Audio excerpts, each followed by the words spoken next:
Welcome back to Open Line. We are talking politics tonight, coming off the political conventions. We'd love to hear your side of the story after watching those for 2 weeks straight.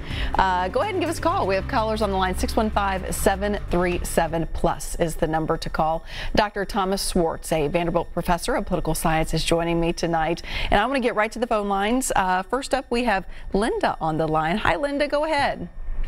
Oh, hello. Hi. How are you? Great. I'm doing well. Go ahead. I would like to make a comment, and then I have a question for Dr. Schwartz. First of all, the Donald Trump followers, a lot of them remind me of back in the day. Remember Jim Jones, where they believed everything the man said and finally ended up drinking the Kool-Aid?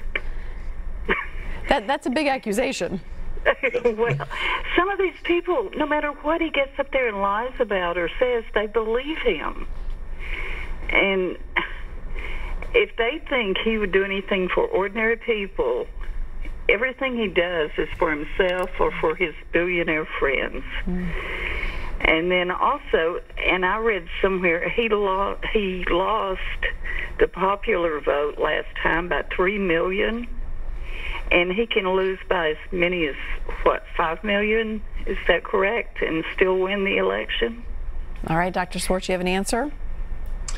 Yes, he could, conceivably. You know, part of the problem or part of the issue is that in particularly populated states like California, New York, Massachusetts, it's likely the Democrats are going to roll up huge majorities. It's just that popular vote is not how we determine the presidency, and so it really depends on more the issue of what the margins are in the battleground states. For example, in 2016, if you take California out of the margin, Trump won the popular vote. California is the reason he got that Hillary Clinton had such a huge popular vote lead. Dr. Schwartz, the Electoral College and popular vote, it just confuses people. Being a professor, can you give us a short lesson on how the Electoral College works? Well, the Electoral College is, states are given electors based on the number of their representatives in Congress. And this is, in effect, a combination of both their Senate seats. Each state, or in the District of Columbia, each has 2. And then they have additional representatives or additional electoral votes based on their population in congressional districts. So California has the largest number of electoral votes. Basically, the Electoral College was designed to create a sort of geographical compromise and allow for or prevent simple numbers from overwhelming the electoral process. There usually has been a symmetry between the Electoral College vote and the popular vote. But in the last 20 years, we've had 2 examples in cases where the popular vote went against the winner in the Electoral College. And so what we're seeing, of course, is that population movements in the United States have concentrated population in states, but the result is that we would have to reform the Electoral College system in order to make the popular vote and Electoral College vote come back into sync with each other. I can't imagine that happening in such the divisive country and political landscape we have right now, right? That is probably unlikely right now. Yes, that is. Yeah. All right, let's get to Taylor on the line. Taylor, thank you for your patience. Go ahead, please. Taylor, are you with us? Yes, thank you. You're welcome. Okay, Dr. Schwartz, I will take a little different view than the last caller. I'm one of the 52 million Jones followers, I suppose, that was duped into the Kool-Aid. But I still got part of that Kool-Aid, and I'll have it again in this November, because I feel different from what she indicated that the president has done nothing for the average citizen and all for the other side. I don't think that's true. His actions in his programs is what stirs me, not his personality, not his wives, or numerous things like that. I'm interested strictly in policy, and I think what we're going to see differences, and that's why I really want to ask the professor about, is these 3 scheduled debates. We have Ms. Pelosi suggesting that Biden not do any debates, and others say just one. I cannot believe the American people would stand for no debates. I don't think they'd be quite satisfied with just one. And based on Mr. Biden's age, I think he's going to have a real problem in a debate. Now, President Trump may act in such a way to overcome Biden's problems with problems of his own in these debates, but I think the debates are absolutely a must, at least 2 of them.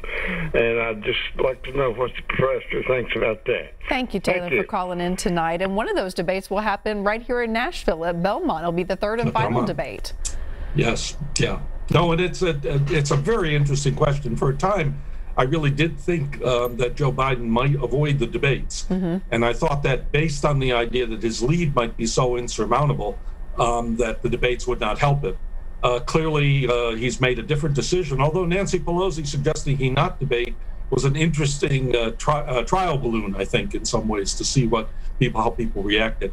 I think the caller's probably right. I think people would be very suspicious if Joe Biden were to decline to debate. Even if they don't like Donald Trump, they still would want to see Joe Biden actually toe-to-toe with him.